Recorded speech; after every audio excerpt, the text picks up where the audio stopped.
So now we can ask the big payoff question. After surveying National Socialist theory and practice and engaging with Friedrich Nietzsche's philosophy, we can ask, to what extent were the Nazis justified in seeing Friedrich Nietzsche as a precursor of their movement?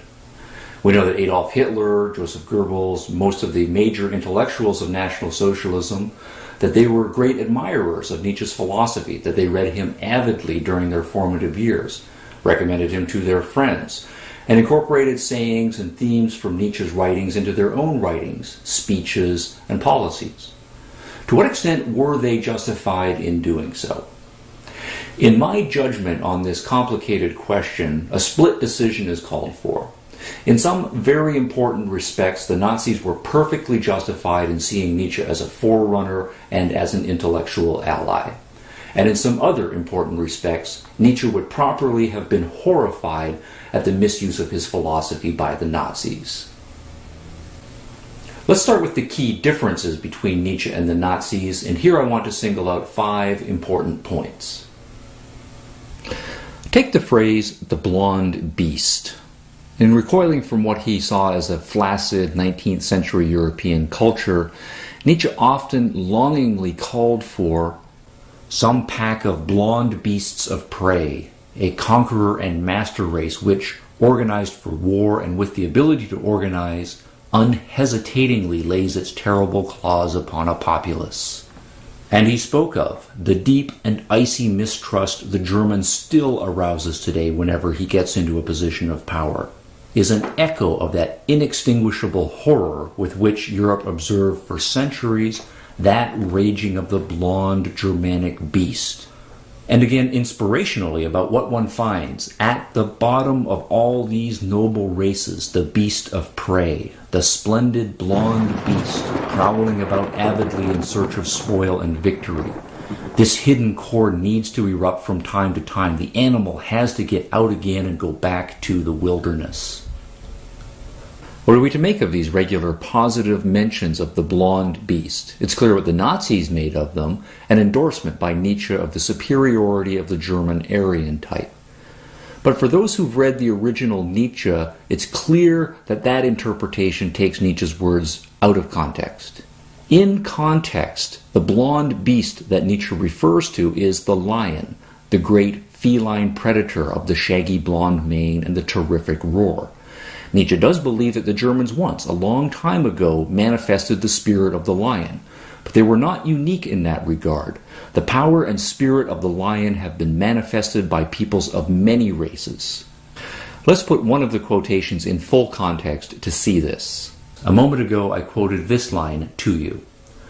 At the bottom of all these noble races, the beast of prey, the splendid blonde beast prowling about avidly in search of spoil and victory, this hidden core needs to erupt from time to time. The animal has to get out again and go back to the wilderness. Now let's complete the sentence as Nietzsche wrote it. The Roman, Arabian, Germanic, Japanese nobility, the Homeric heroes, the Scandinavian Vikings, they all shared this need. So Nietzsche is clearly using the lion analogically and is comparing its predatory power with the predatory power that many races have manifested. Here he lists 6 different races and ethnic groupings, and the Germans are not special or unique on that list. So while Nietzsche does advocate a biological basis for culture, he does not endorse a racism in the sense of holding that any one race is necessarily superior to any other. And this is a clear difference with the Nazis. The Nazis were racist and thought of the Germanic racial type as superior to all others the world over. Nietzsche disagreed. In fact, this leads us to a second major difference. While the Nazis put the German Aryan type first, Nietzsche is almost never complimentary about his fellow Germans. In Nietzsche's view, Germany has slipped into flabbiness and whininess. While the Germans once, long ago, were something to be awed and feared, 19th century Germany has become a nation of religious revivalism, socialism, of movements toward equality and democracy. Whatever special endowments the Germans once possessed, contemporary Germany has lost. Nietzsche makes this clear when speaking about the Germany of the 19th century. Between the old Germanic tribes and us Germans, there exists hardly a conceptual relationship, let alone one of blood. So rather than feeling proud of their ancient history and accomplishments, Nietzsche believes the Germans of his day should feel ashamed by comparison. At the same time, German intellectual and cultural life is prominent the world over, and Nietzsche deplores that fact. Germany of the 19th century is a center of softness and decay, so Germany's weaknesses, in his view, are infecting the rest of the world. As he puts it in a work entitled The Will to Power, Aryan influence has corrupted all the world. So rather than celebrating contemporary Germany and its power as the Nazis would do, Nietzsche is disgusted by contemporary Germany. And this leads us to a third major point of difference.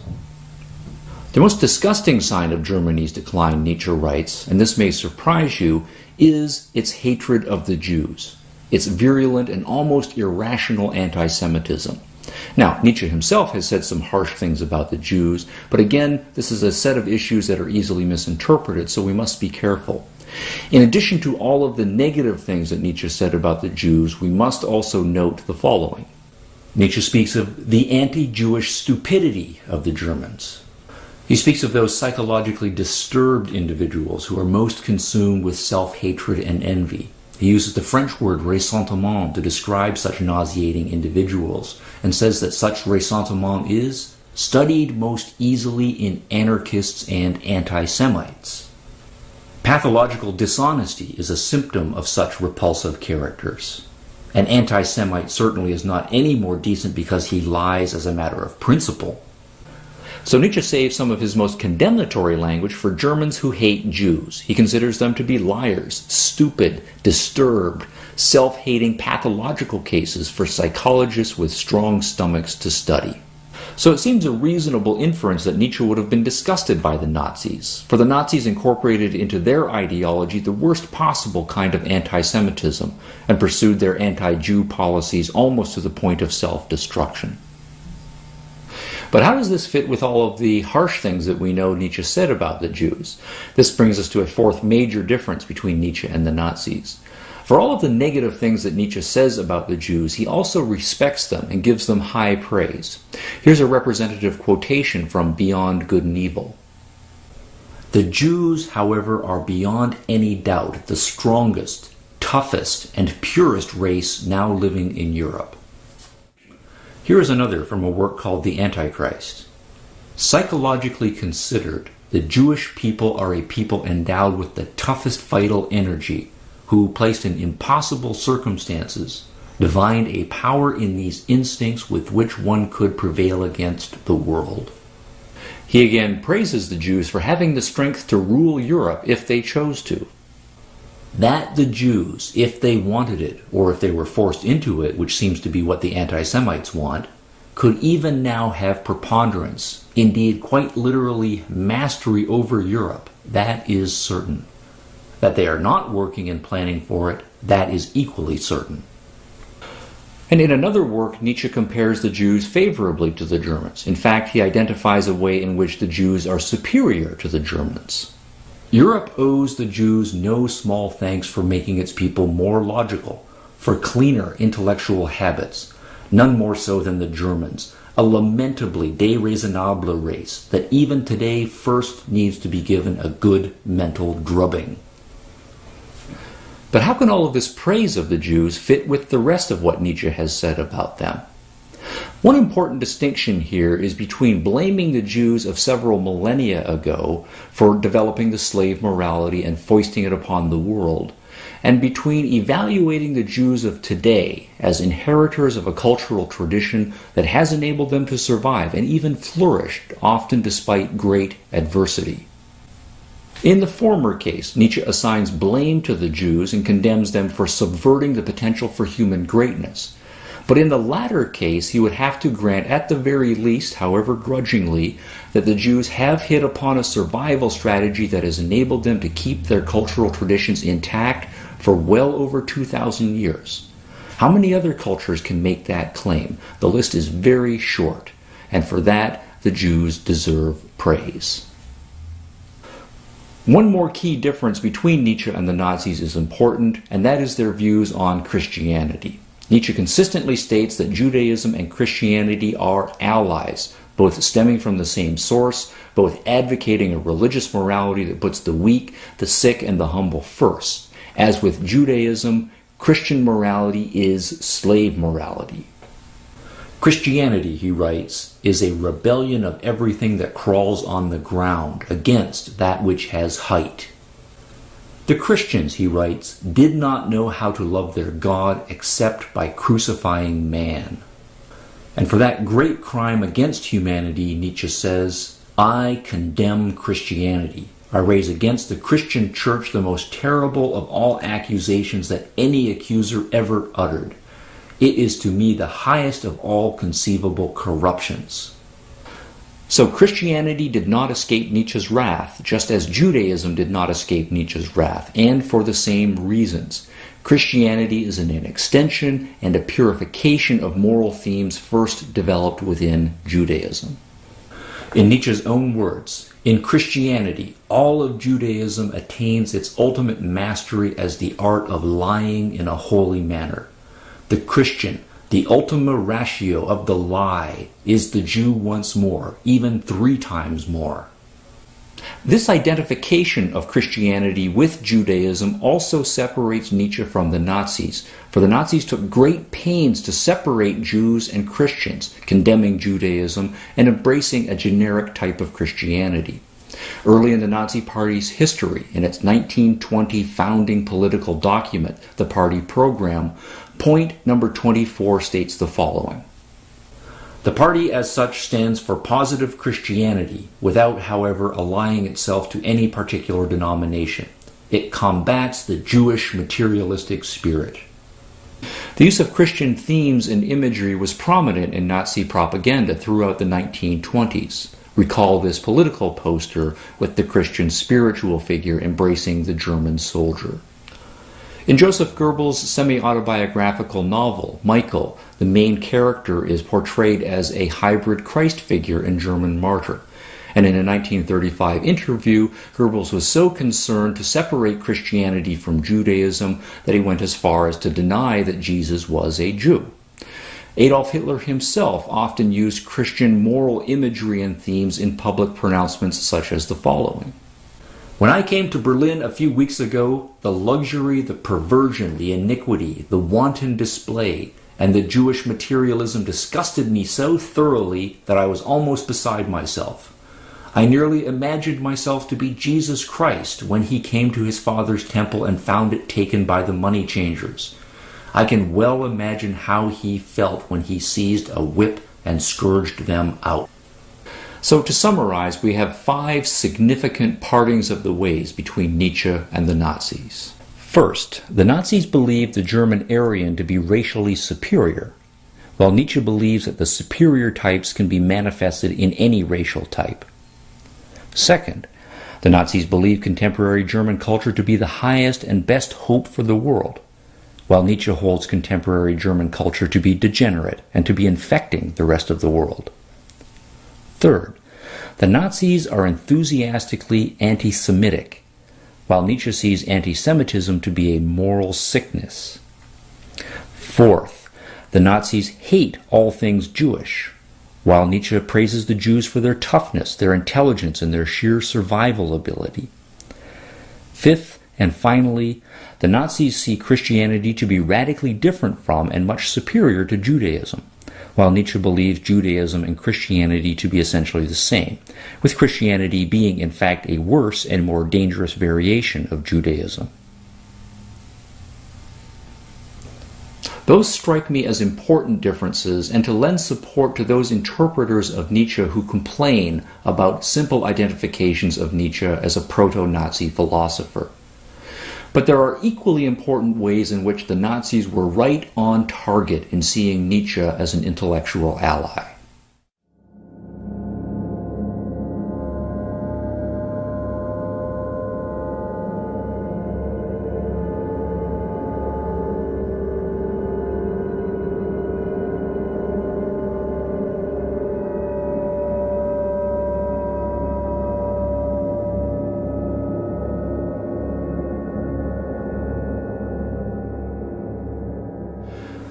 We know that the National-Socialists were anti-individualistic and collectivistic. For them, the relevant groups were the Aryan Germans and everyone else. Individuals were defined by the groups to which they belonged, and individuals were seen only as vehicles through which groups achieved their interests. The Nazis rejected the Western liberal idea that individuals were ends in themselves. To the Nazis, individuals were servants of the groups to which they belonged. The anti-individualism of the Nazis was most blatant in their treatment of Jews. They did not see Jews as individuals with moral rights and significance. They saw only members of a group that they wished to destroy. This meant as a matter of policy that the Nazis were uncaring about the lives of individuals, and that they were willing to destroy as many individuals' lives as was necessary to achieve their group's advantage. Even within their own group, the Nazis did not see the German Aryans fundamentally as individuals. They saw them as members of the Volk, the German people, the group to which they owed service, obedience, and even their lives. Nietzsche has a reputation for being an individualist. There are individualist elements in Nietzsche's philosophy, but in my judgment, his reputation for individualism is often much overstated. When we speak of philosophies as being individualist or collectivist, three key points are at issue. First, we ask, do individuals shape their own identities, or are their identities created by forces beyond their control? Do individuals have the capacity to decide their own beliefs, to form their own characters? Or is their identity fundamentally a matter of their biological inheritance, or shaped by the cultural groups in which they are born and raised? Second, we ask, are individuals ends in themselves with their own lives and purposes to pursue? Or do individuals exist for the sake of something beyond themselves, to which they are expected to subordinate their interests? Third, we ask, do the decisive events in human life and history happen because individuals, often exceptional individuals, make them happen? Or do the decisive events in history result from collective action or from there being larger forces at work? Let's take the first issue, whether individuals shape themselves significantly or whether they're a product of forces beyond their control. Only in an attenuated way does Nietzsche think that individuals shape their characters or destinies. To a great extent, he is a determinist, believing that individuals are a product of their biological heritage. As he puts it in Beyond Good and Evil, one cannot erase from the soul of a human being what his ancestors liked most to do and did most constantly. Any given individual's thoughts, feelings, and actions are the expression of an underlying set of traits that the individual inherited.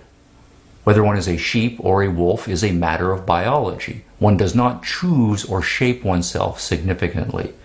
So to that extent, it does not make sense to hold individuals responsible for who they are or what they become.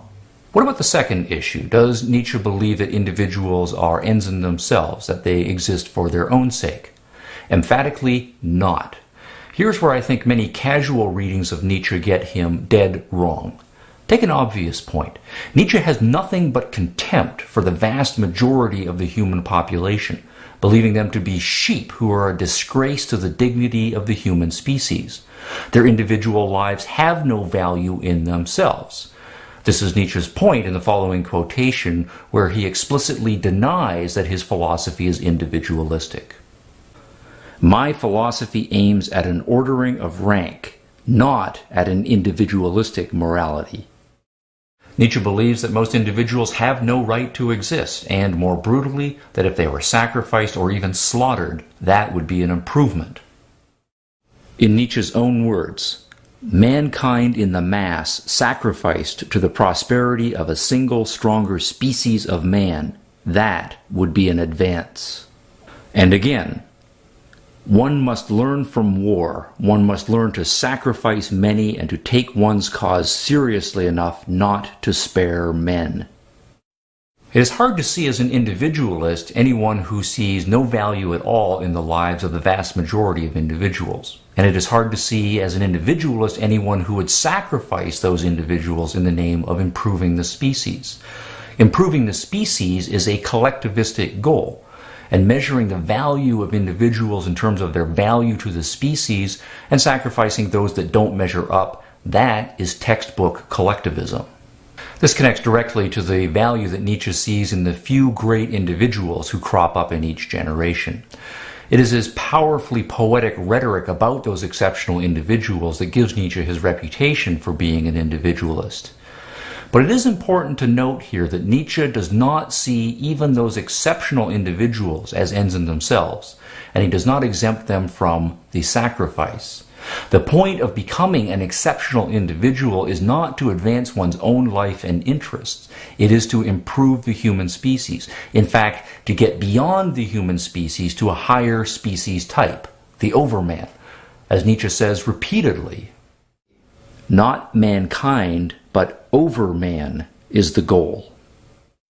Nietzsche's goal is a collectivist one, to bring about a new, future, higher species type, the overman. This is the significance of his exhortations about the Übermensch, the Superman or overman. So none of us, whether weak or strong, exists for our own sake. In contrast to individualists who believe that individuals' lives are their own to find and create meaning within, Nietzsche believes that individuals have value only to the extent that they fulfill a collectivist end beyond their lives, the creation of a stronger species. And on that general collectivist end, Nietzsche shares an important point in common with the Nazis. There's also the third sub-issue of individualism, whether the decisive events in human life and history happen because individuals, generally exceptional individuals, make them happen, or whether individuals are pawns of larger forces. Here the Nazis were a combination of both parts. They believed in and utilized mass movement politics. They saw their political movement as a vehicle through which a powerful cultural force, the German Volk, was asserting its historical destiny. At the same time, the Nazis believed that those powerful historical forces singled out special individuals to perform special tasks, and that destiny spoke through those special individuals.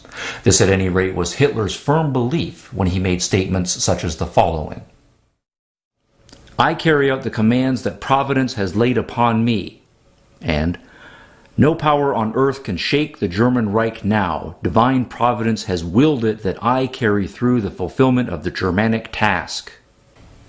In invoking divine providence, Hitler is drawing upon a long philosophical tradition that goes back most famously to Georg Hegel, an early 19th century German philosopher, with his world historical individuals. Those individuals such as Julius Caesar and Napoleon Bonaparte, who, on Hegel's view, were vehicles through which the spiritual forces of history operated. And that tradition goes back even further in most religious interpretations of history. Think, for example, of religious prophets. Prophets are special individuals within a religious tradition. Yet, a prophet is not special as an individual. He's not an individual who has acquired his powers through his own efforts, and he is not someone who has created his own new and unique vision. Rather, the prophet is special only because God has chosen him and is speaking through him. The prophet is totally a tool. It is God who works through him, and he is a mouthpiece for God's message. The prophet is a localized vehicle through which the real force, God, works. Now let's return to Nietzsche. Nietzsche is an atheist, but he offers a secular and somewhat watered-down version of the same theory. Nietzsche's powerful force is not spiritual or religious, but biological. His special individuals, great prophets such as Zarathustra, are individuals in whom powerful evolutionary forces have converged to create something remarkable. And those powerful forces are operating through the Zarathustras to create something even more remarkable, the Overman. The Zarathustras do not develop and use power. Rather, power develops them and uses them. They are only the tools, the vehicles through which power operates. This is what Nietzsche means in quotations such as the following: "Every living creature values many things higher than life itself. Yet out of this evaluation itself speaks the will to power." The will to power works through those individuals. It's not that those individuals develop and use power. There's legitimate controversy among scholars over this interpretation of Nietzsche, but to the extent that it is true, it does undermine Nietzsche's reputation as an individualist, and it does lend support to the claim that the Nazis have on Nietzsche as a philosophical forerunner. A second major point of agreement between Nietzsche and the Nazis is their view of conflict. For both, conflict is the fundamental human reality, and both believe firmly that life is a matter of some individuals and groups advancing their interests at the expense of others. The Nazis were clear about this in theory and practice. They did not believe it possible for Aryans and Jews to live together in harmony. Nor did the Nazis think it possible for Germany to live harmoniously with the liberal capitalist nations of the West. In those liberal capitalist nations, by contrast, many economists and politicians had come to believe that the productive power of the Industrial Revolution led to surpluses, and surpluses led to trade between nations that was mutually beneficial. Trade, they thought, was a powerful harmonizing force. The Nazis, by contrast, rejected that view entirely and believed that recent economic history was a matter of the Jews and the capitalists advancing their interests at the expense of Germany. Nietzsche shares with the Nazis the general point about zero-sum conflict. In his words, "The well-being of the majority and the well-being of the few are opposite viewpoints of value."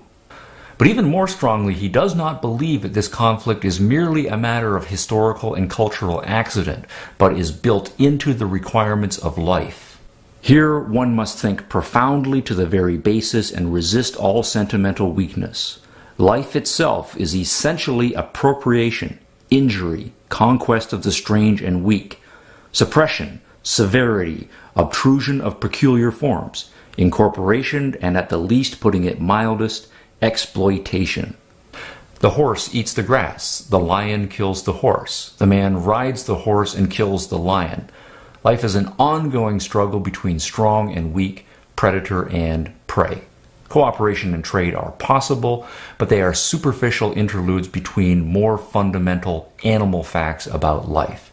As Nietzsche again puts it, life always lives at the expense of other life. He who does not grasp this has not taken even the first step toward honesty with himself.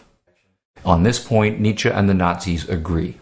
Now, given that the conflict is fundamental and inescapable, the next question to ask is, how will the conflicts be resolved?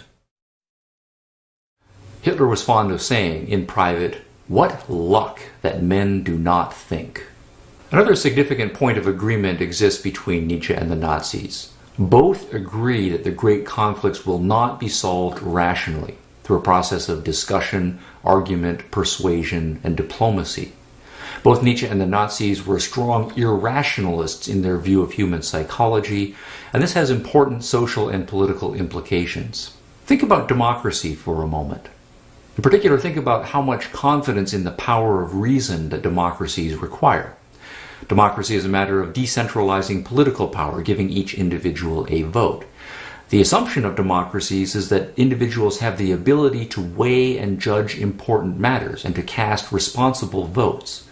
The expectation of democracies is that individuals will have ongoing discussions about a great many matters, that they will be able to assess the evidence, the arguments, and the counter-arguments. It's also expected that they will be able to learn from their mistakes and, when appropriate, to change their votes the next time around. It's not an accident that neither Nietzsche nor the Nazis was an advocate of either democracy or of reason. Hitler in particular believed that a highly developed intellect was a weakness and that too much reliance on reason was a sickness. He believed that Germany's recent problems stemmed from too much thinking. The intellect has grown autocratic and has become a disease of life. What Germany required was passion, a storm of emotion arising from deeply rooted instincts and drives. Only a storm of glowing passion can turn the destinies of nations, but this passion can only be roused by a man who carries it within himself. So German training and propaganda were not directed to presenting facts and arguments, but rather to inflaming the passions of the masses. Reason, logic, and objectivity were beside the point. "We are not objective, we are German," said Hans Schemm, the first Nazi Minister of Culture. Here again, there's a connection to Nietzsche. Nietzsche too sees an opposition between conscious reason and unconscious instinct, and he disparages those who stress rationality, or those who engage in what he calls the ridiculous overestimation and misunderstanding of consciousness. In his own words, it is rationality against instinct. And rationality is the least useful guiding power that humans possess. Humans came out of a long evolutionary line that relied on drives and instincts, and those drives and instincts served us well for millennia. However, humans eventually became settled, tamed, and civilized, and in Nietzsche's view, they lost something crucial. In this new world, they no longer possessed their former guides, their regulating, unconscious, and infallible drives. They were reduced to thinking, inferring, reckoning, coordinating cause and effect, these unfortunate creatures. They were reduced to their consciousness, their weakest and most fallible organ. Note that Nietzsche says our unconscious drives are infallible, if only we can find them within ourselves again. It is our strongest, most assertive unconscious drives we should let rule our lives. Instinct is, of all the kinds of intelligence that have been discovered so far, the most intelligent. And on this point, Nietzsche and the Nazis are in agreement. Both are fundamentally irrationalists. They do not think much of the power of reason, and they urge themselves and others to let their strongest passions and instincts well up within them and be released upon the world. Now put the three above points together: collectivism, conflict, and irrationalism. What will the social result be? If you believe wholeheartedly and passionately that your identity is found by merging yourself into your group, that your group is locked in a mortal zero-sum conflict with other groups, that reason is a superficial force and that instinct and passion drive the world, how will you conduct yourself and assert yourself in that conflict? For much of the 19th century, Western liberal capitalists had started to wonder whether war was a thing of the past. In their judgment, progress had been made. During the Enlightenment of the 18th century, much of the West embraced the idea that individuals have rights to life, liberty, property, and the pursuit of happiness. In the 19th century, those rights had been extended in practice to women, and slavery had been eliminated. Also in the 19th century came the full realization of the power of the Industrial Revolution and the idea that through technology and capitalism, economic production could be increased dramatically.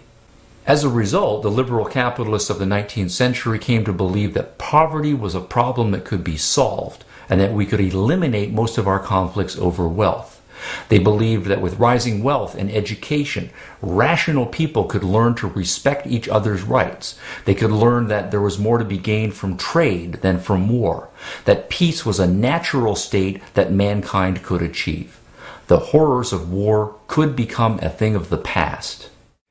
We know from tragic 20th century history the National Socialists' eagerness to use war as their primary tool of achieving their international goals.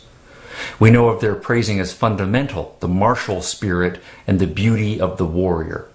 We know of their total recasting of the education of children to achieve, as Hitler wanted, a brutal, domineering, fearless, cruel youth. Youth must be all that. It must bear pain. There must be nothing weak and gentle about it. The free, splendid beast of prey must once again flash from its eyes. The beast of prey phrase is again rhetoric inspired directly by Nietzsche. On the importance and nobility of war, Nietzsche and the Nazis were in full agreement. Nietzsche praised war and urged its coming. He wished for a great purge that would wipe out most humans, whose lives he thought worthless and an embarrassment to the human species. All too many live, and all too long they hang on their branches.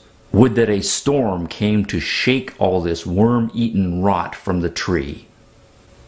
But he also longed for war as a means to inspire those humans who have the potential to advance us toward the overman. And to that end, Nietzsche believes war is absolutely essential. War essential.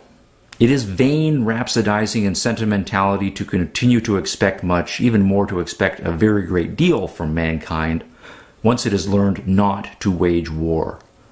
For the time being, we know of no other means to imbue exhausted peoples, as strongly and surely as every great war does, with that raw energy of the battleground, that deep, impersonal hatred, that murderous cold-bloodedness with a good conscience, that communal, organized ardor in destroying the enemy, that proud indifference to great losses, to one's own existence and to that of one's friends, that muted, earthquake-like convulsion of the soul.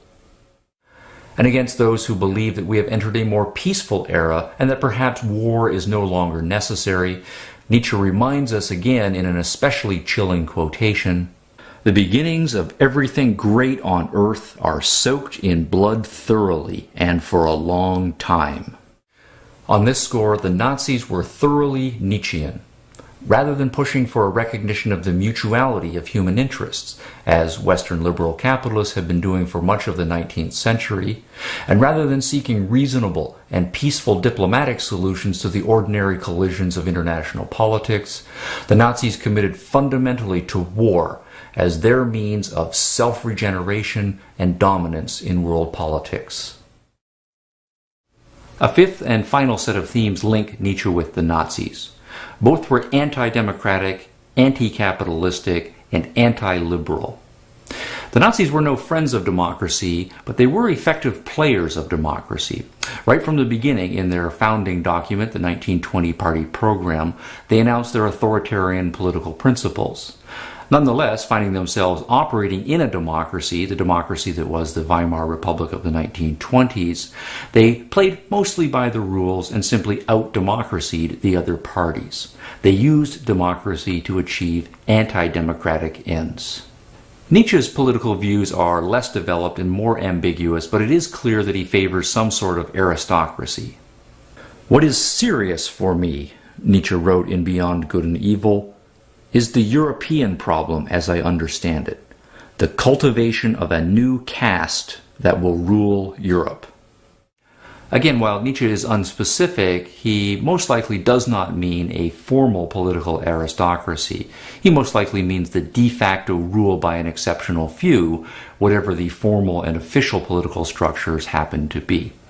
In this way, while Nietzsche despises the impulses that give rise to democracy, he's not particularly worried by the dominance of actual democratic forms of government. He sees them simply as instruments that the exceptional few will use, most likely from behind the scenes, to achieve their ends. As he puts it, "Democracy will be a tool of a master race, the future masters of the earth, philosophical men of power and artist tyrants who will employ democratic Europe as their most pliant and supple instrument for getting hold of the destinies of the earth." Nietzsche is not programmatic about what specific form the new aristocratic class will take or what specific goals it will pursue.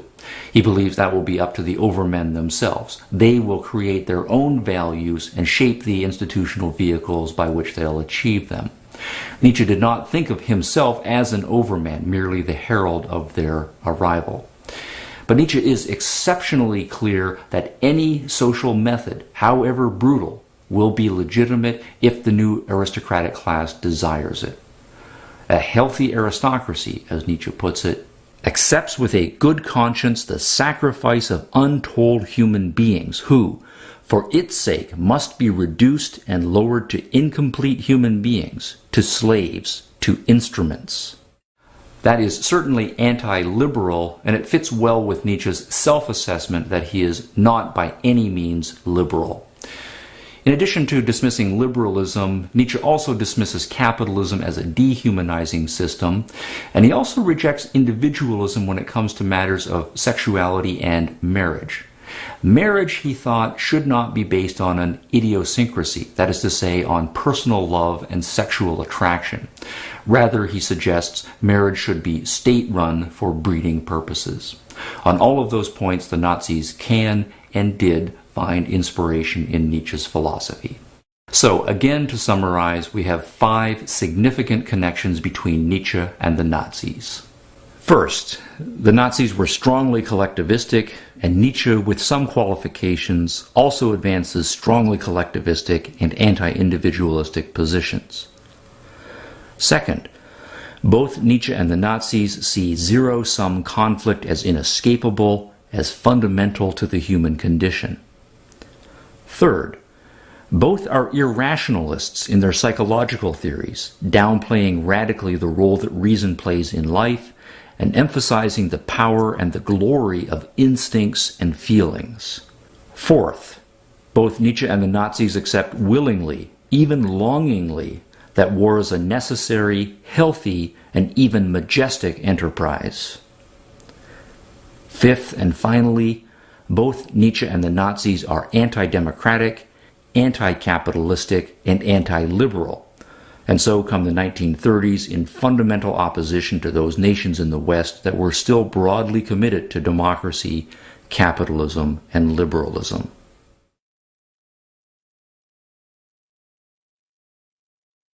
We know from historical hindsight that it took a world war to defeat the Nazis. Tens of millions of people died in that war, actual human beings who lived, loved, cried, had dreams, and then died long before they should have. Millions of others had their lives damaged or seriously disrupted. And over above that, the economic and cultural costs of the war, the wrecking of people's homes, the obliteration of works of art, the destruction of historical landmarks, all of those costs are probably incalculable. The Nazis lost that war, but it was a close call, and there's no guarantee that it won't happen again. And this is why it's absolutely important that we really understand National Socialism. By the 1930s, the Nazis had the entire intellectual, cultural, and political muscle of Germany at their disposal. Over and above that, they had an idealistic philosophy that motivated and energized millions. More than anything else, that intellectual and idealistic power made the Nazis an awesome force to be reckoned with. History has taught us that the philosophy and ideals the Nazis stood for are false and terribly destructive. But we do not do ourselves any favor by writing the Nazis off as madmen or as an historical oddity that will never happen again. The Nazis stood for philosophical and political principles that appealed to millions, that attracted some of the best minds of their generation, and that still command the hearts and minds of millions of people in all parts of the world. And that means that we must understand the National Socialist philosophical and political ideals for what they actually are. We must understand them. We must know where they came from. We must understand their intellectual and emotional power. Then and only then will we be able to defeat them. And we will be able to defeat them because we will understand their power and we will be able to develop more powerful arguments with which to fight back. Arguing over philosophical and political ideals is often unpleasant, and the issues involved are often complex, abstract, and emotionally difficult. But there are no shortcuts, and perhaps the best motivation for doing the hard work is to remind ourselves regularly and often how much more it costs to settle disputes by war. We may not like that the Nazis had arguments and positions that many people find attractive. We may find it repulsive to take their arguments seriously. We might find it difficult to get inside their heads to see where they're coming from. But we have a choice. We can either fight them in theory or we can fight them in practice. We can either fight them in the intellectual realm or we can fight them on the battlefield. It might still come to fighting them on the battlefield, but that is always the most terrible option, the option that is the most expensive in every way possible, and the one we should avoid if there is any other way to defeat them. So that means that defeating National Socialism intellectually is the strategy that we should follow first. Defeating them intellectually means taking their positions seriously, understanding them, and knowing how to argue against them. The second rule of politics is know your enemy. Of course, the first rule of politics is know yourself. Know who you are, what you stand for, and why. Know what matters to you fundamentally and what you are willing to do to achieve it, and when necessary, to defend it. That is, of course, a very large project, which is why a culture's philosophers and intellectuals do valuable work, or, if they get it wrong, great damage. But as an indication of where to start on this large project, let me sketch out the following. Philosophically and politically, the Nazis stood for 5 major principles.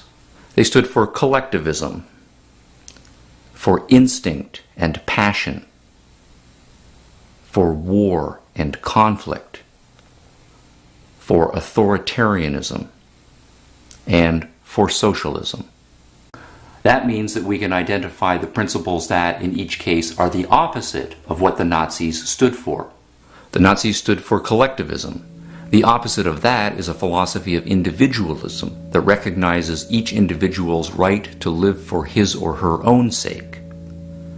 The Nazis stood for instinct and passion as one's basic guides in life.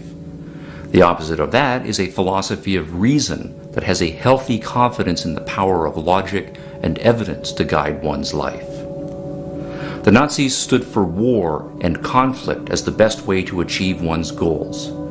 The opposite of that is a philosophy that encourages productiveness and peaceful trade as the best way to achieve one's goals in life.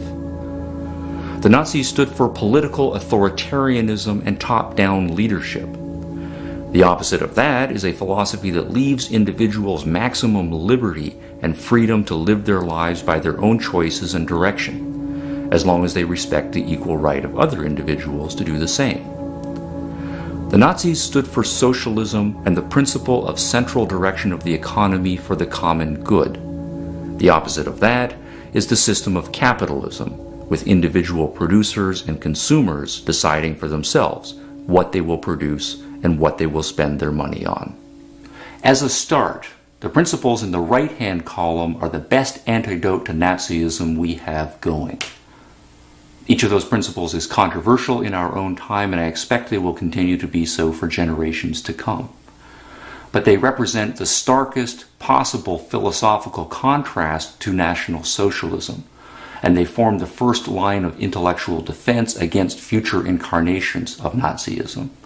There's no better place to start than with understanding them thoroughly. I will end by stressing this point in a provocative way.